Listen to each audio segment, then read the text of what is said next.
بسم الله الرحمن الرحيم. ألف لام را، تلك آيات الكتاب المبين. إنا أنزلناه قرآنا عربيا لعلكم تعقلون. نحن نقص عليك أحسن القصص بما أوحينا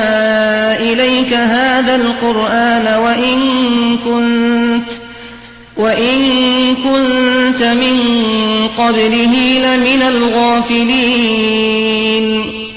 إذ قال يوسف لأبيه يا أبت إني رأيت 11 كوكبا والشمس والقمر رأيتهم لي ساجدين. قال يا بني لا تقصص رؤياك على إخوتك فيكيدوا لك كيدا.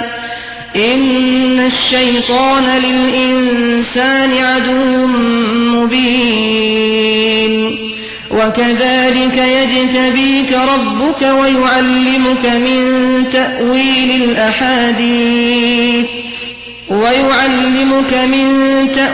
الأحاديث ويتم نعمته عليك وعلى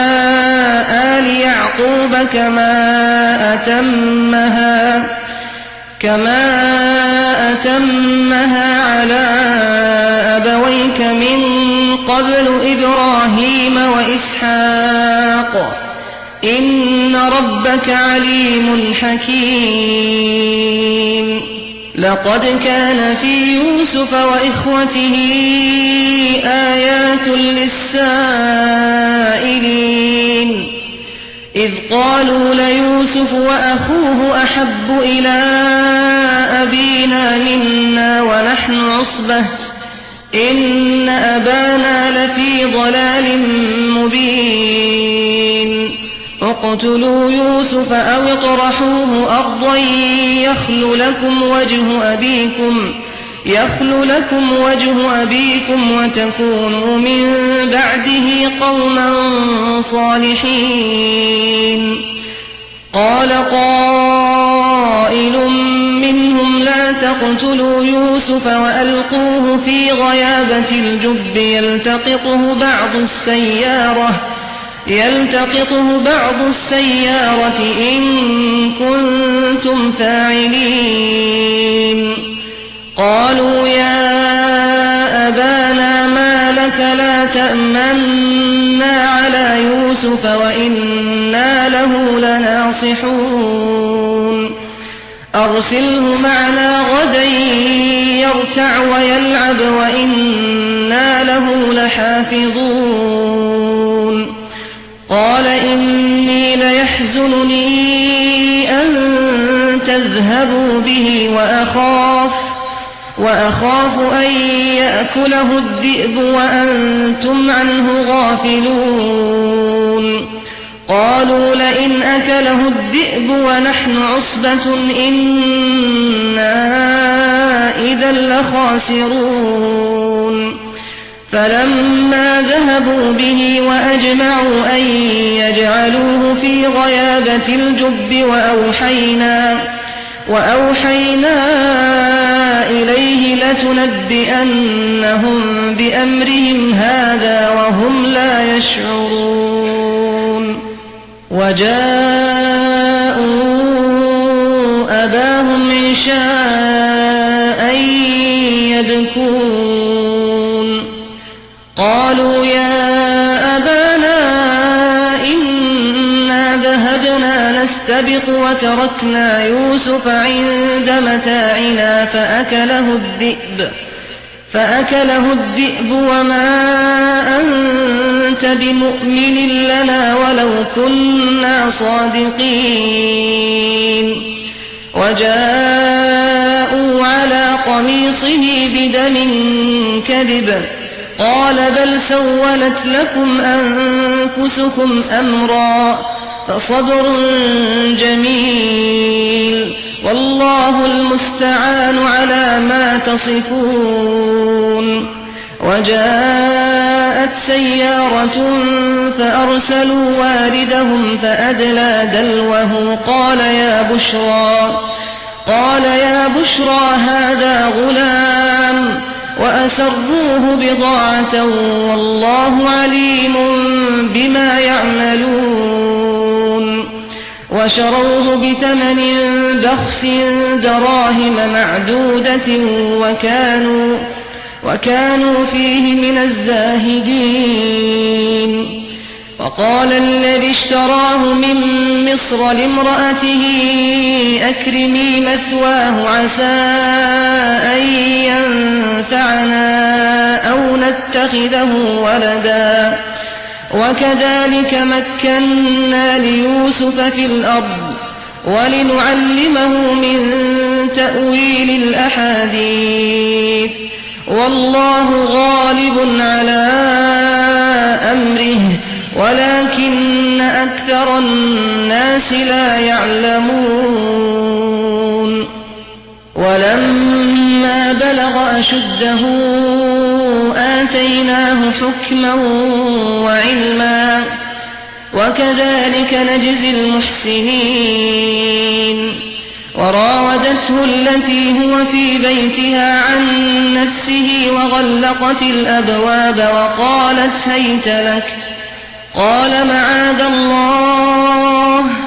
إنه ربي أحسن مثواي إنه لا يفلح الظالمون. ولقد همت به وهم بها لولا أن رأى برهان ربه كذلك لنصرف عنه السوء والفحشاء إنه من عبادنا المخلصين. واستبق الباب وقدت قميصه من دبر وألف يا سيدها لدى الباب. قالت ما جزاء من أراد بأهلك سوءا إلا أن يسجن أو عذاب أليم. قال هي راودتني عن نفسي وشهد شاهد من أهلها إن كان قميصه قد من قبل فصدقت وهو من الكاذبين وإن كان قميصه قد من دبر فكذبت وهو من الصادقين. فلما رأى قميصه قد من دبر قال إنه من كيدكن إن كيدكن عظيم. يوسف أعرض عن هذا واستغفري لذنبك إنك كنت من الخاطئين. وقال نسوة في المدينة امرأة العزيز تراود فتاها عن نفسه قد شغفها حبا إنا لنراها في ضلال مبين. فلما سمعت بمكرهن أرسلت إليهن وأعتدت لهن متكئا وآتت كل واحدة منهن سكينا وقالت اخرج عليهن.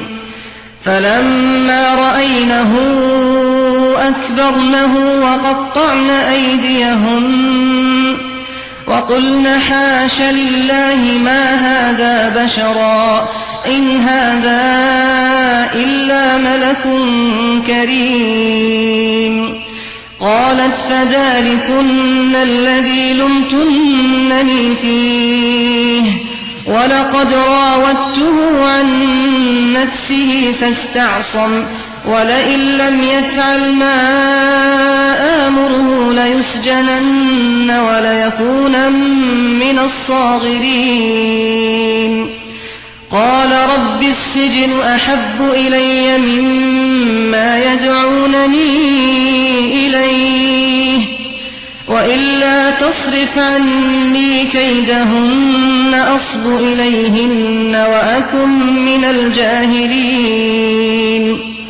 فاستجاب له ربه فصرف عنه كيدهن إنه هو السميع العليم ثم بدا لهم من بعد ما رأوا الآيات ليسجننه حتى حين ودخل معه السجن فتيان قال أحدهما إني أراني أعصر خمرا وقال الآخر إني أراني أحمل فوق رأسي خبزا تأكل الطير منه نبئنا بتأويله إنا نراك من المحسنين قال لا يأتيكما طعام ترزقانه إلا نبأتكما بتأويله قبل أن يأتيكما ذلكما مما علمني ربي إني تركت ملة قوم لا يؤمنون بالله وهم بالآخرة هم كافرون واتبعت ملة آبائي إبراهيم وإسحاق ويعقوب ما كان لنا أن نشرك بالله من شيء ذلك من فضل الله علينا وعلى الناس ولكن أكثر الناس لا يشكرون يا صاحبي السجن أأرباب متفرقون خير أم الله الواحد القهار ما تعبدون من دونه إلا أسماء سميتموها أنتم وآباؤكم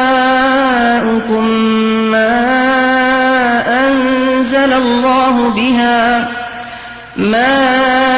أنزل الله بها من سلطان إن الحكم إلا لله أمر ألا تعبدوا إلا إياه ذلك الدين القيم ولكن أكثر الناس لا يعلمون يا صاحبي السجن أما أحدكما فيسقي ربه خمرا وأما الآخر فيصلب فتأكل الطير من رأسه قضي الأمر الذي فيه تستفتيان وقال للذي ظن أنه ناج منهما اذكرني عند ربك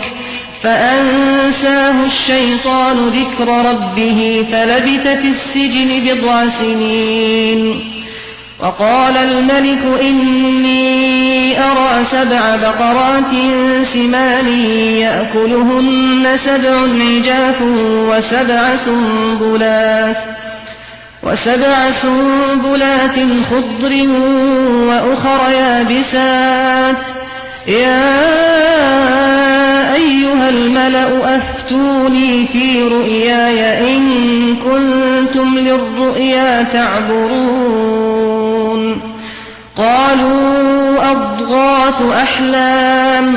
وما نحن بتأويل الأحلام بعالمين وقال الذي نجا منهما وادكر بعد أمة أنا أنبئكم بتأويله فأرسلون يوسف أيها الصديق أفتنا في 7 بقرات سمان يأكلهن 7 عجاف و7 سنبلات وسبع سنبلات خضر وأخر يابسات لعلي أرجع إلى الناس لعلهم يعلمون قال تزرعون 7 سنين دأبا فما حصدتم فذروه في سنبله إلا قليلا مما تأكلون ثم يأتي من بعد ذلك 7 شداد يأكلن ما قدمتم لهن إلا قليلا مما تحصنون ثم يأتي من بعد ذلك عام فيه يغاث الناس وفيه يعصرون وقال الملك ائتوني به فلما جاءه الرسول قال ارجع إلى ربك فاسأله ما بال النسوة اللاتي قطعن أيديهن إن ربي بكيدهن عليم قال ما خطبكن إذ راوتن يوسف عن نفسه قلنا حاش لله ما علمنا عليه من سوء قالت امرأة العزيز الآن حصحص الحق أنا راودته عن نفسه وإنه لمن الصادقين ذلك ليعلم أني لم أخنه بالغيب وأن الله لا يهدي كيد الخائنين وما أبرئ نفسي إن النفس لأمارة بالسوء إلا ما رحم ربي إن ربي غفور رحيم وقال الملك ائتوني به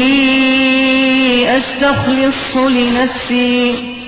فلما كلمه قال إنك اليوم لدينا مكين أمين قال اجعلني على خزائن الأرض إني حفيظ عليم وكذلك مكنا ليوسف في الأرض يتبوأ منها حيث يشاء نصيب برحمتنا من نشاء ولا نضيع أجر المحسنين ولأجر الآخرة خير للذين آمنوا وكانوا يتقون وجاء إخوة يوسف فدخلوا عليه فعرفهم وهم له منكرون ولما جهزهم بجهازهم قال ائتوني بأخ لكم من أبيكم ألا ترون أني أوفي الكيل وأنا خير المنزلين فإن لم تأتوني به فلا كيل لكم عندي ولا تقربون قالوا سنراود عنه أباه وإنا لفاعلون وقال لفتيانه اجعلوا بضاعتهم في رحالهم لعلهم يعرفونها إذا انقلبوا إلى أهلهم لعلهم يرجعون فلما رجعوا إلى أبيهم قالوا يا أبانا منع منا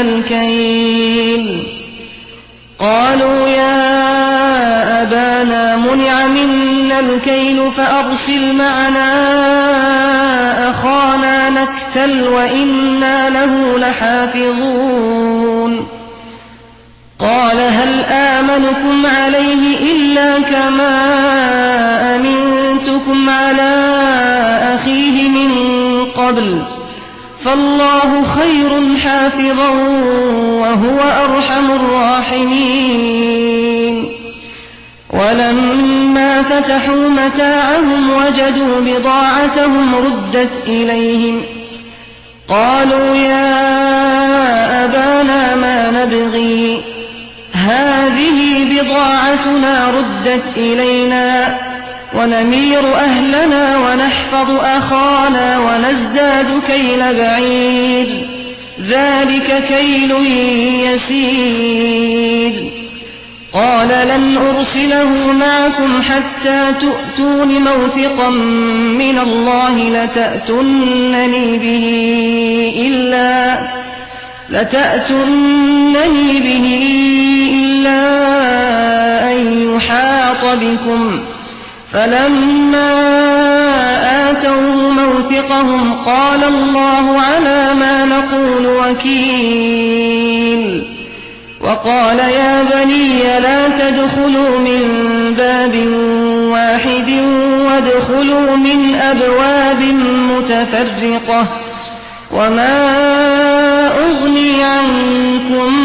من الله من شيء إن الحكم إلا لله عليه توكلت وعليه فليتوكل المتوكلون ولما دخلوا من حيث أمرهم أبوهم ما كان يغني عنهم من الله من شيء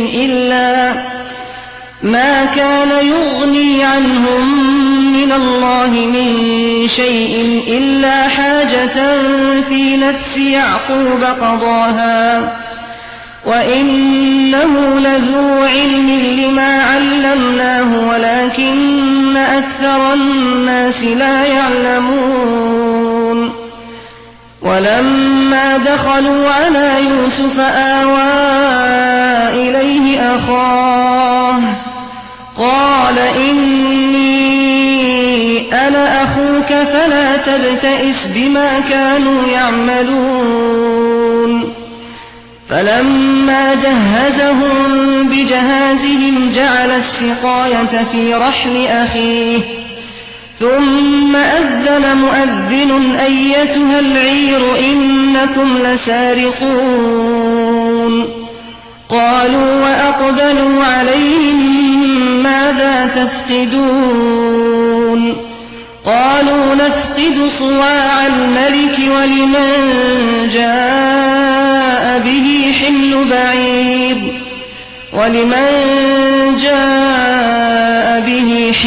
بعير وأنا به زعيم قالوا تالله لقد علمتم ما جئنا لنفسد في الأرض وما كنا سارقين قالوا فما جزاؤه إن كنتم كاذبين قالوا جزاؤه من وجد في رحله فهو جزاؤه كذلك نجزي الظالمين فبدأ بأوعيتهم قبل وعاء أخيه ثم استخرجها من وعاء أخيه كذلك كدنا ليوسف ما كان ليأخذ أخاه في دين الملك إلا أن يشاء الله نرفع درجات من نشاء وفوق كل ذي علم عليم قالوا إن يسرق فقد سرق أخ له من قبل فأسرها يوسف في نفسه ولم يبدها لهم قال أنتم شر مكانا والله أعلم بما تصفون قالوا يا أيها العزيز إن له أبا شيخا كبيرا إن له أبا شيخا كبيرا فخذ أحدنا مكانه إنا نراك من المحسنين قال معاذ الله أن نأخذ إلا من وجدنا متاعنا عنده إنا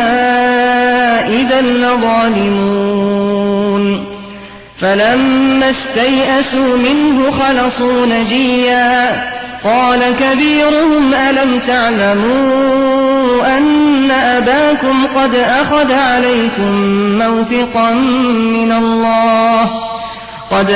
عليكم موثقا من الله ومن قبل ما فرطتم في يوسف فلن أبرح الأرض حتى يأذن لي أبي أو يحكم الله لي وهو خير الحاكمين ارجعوا إلى أبيكم فقولوا يا أبانا إن ابنك سرق وما شهدنا إلا بما علمنا وما كنا للغيب حافظين واسأل القرية التي كنا فيها والعير التي أقبلنا فيها وإنا لصادقون قال بل سولت لكم أنفسكم أمرا فصبر جميل عسى الله أن يأتيني بهم جميعا إنه هو العليم الحكيم وتولى عنهم وقال يا أسفا على يوسف وابيضت عيناه من الحزن فهو كظيم قالوا تالله تفتأ تذكر يوسف حتى تكون حرضا أو تكون من الهالكين قال إنما أشكو بثي وحزني إلى الله وأعلم من الله ما لا تعلمون يا بني اذهبوا فتحسسوا من يوسف وأخيه ولا تيأسوا من روح الله إنه لا ييأس من روح الله إلا القوم الكافرون فلما دخلوا عليه قالوا يا أيها العزيز مسنا وأهلنا الضر وجئنا ببضاعة مزجاة فأوف لنا الكيل وتصدق علينا إن الله يجزي المتصدقين قال هل علمتم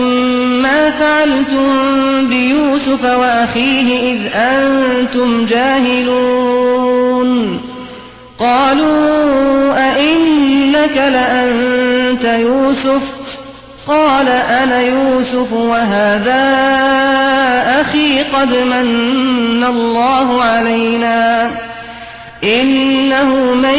يتق ويصبر فإن الله لا يضيع أجر المحسنين قالوا تالله لقد آثرك الله علينا وإن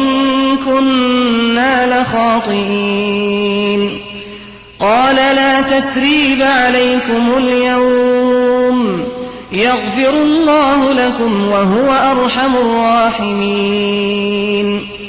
اذهبوا بقميصي هذا فألقوه على وجه أبي يأت بصيرا وأتوني بأهلكم أجمعين ولما فصلت العير قال أبوهم إني لأجد ريح يوسف لولا أن تفندون قالوا تالله إنك لفي ضلالك القديم فلما أن جاء البشير ألقاه على وجهه فارتد بصيرا قال ألم أقل لكم إني أعلم من الله ما لا تعلمون قالوا يا أبانا استغفر لنا ذنوبنا إنا كنا خاطئين قال سوف أستغفر لكم ربي إنه هو الغفور الرحيم فلما دخلوا على يوسف آوى إليه أبويه وقال ادخلوا مصر إن شاء الله آمنين ورفع أبويه على العرش وخروا له سجدا وقال يا أبت هذا تأويل رؤياي من قبل قد جعلها ربي حقا وقد أحسن بي إذ أخرجني من السجن وجاء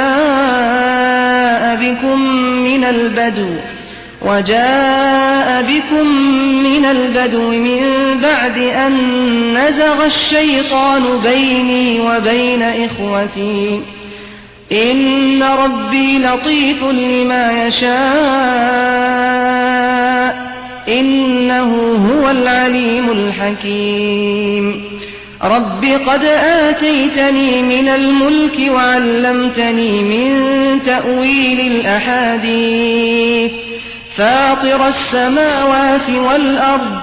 أنت ولي في الدنيا والآخرة توفني مسلما وألحقني بالصالحين ذلك من أنباء الغيب نوحيه إليك وما كنت لديهم إذ أجمعوا أمرهم وهم يمكرون وما أكثر الناس ولو حرصت بمؤمنين وما تسألهم عليه من أجر إن هو إلا ذكر للعالمين وكأي من آية في السماوات والأرض يمرون عليها وهم عنها معرضون وما يؤمن أكثرهم بالله إلا وهم مشركون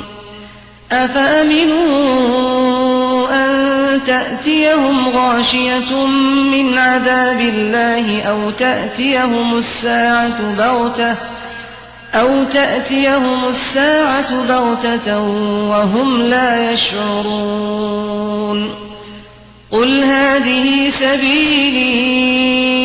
أدعو إلى الله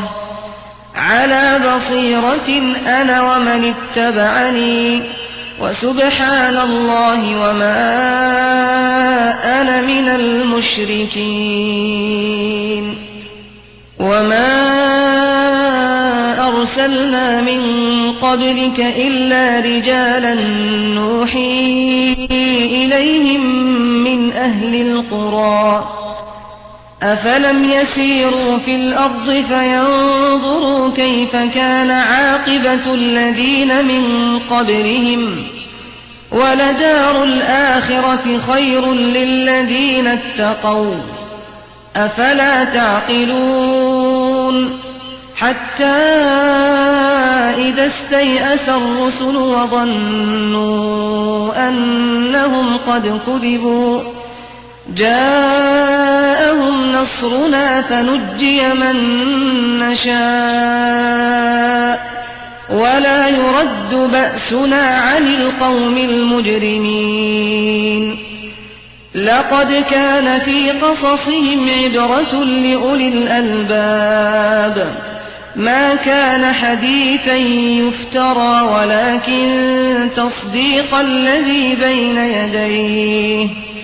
ولكن تصديق الذي بين يديه وتفصيل كل شيء وهدى ورحمة لقوم يؤمنون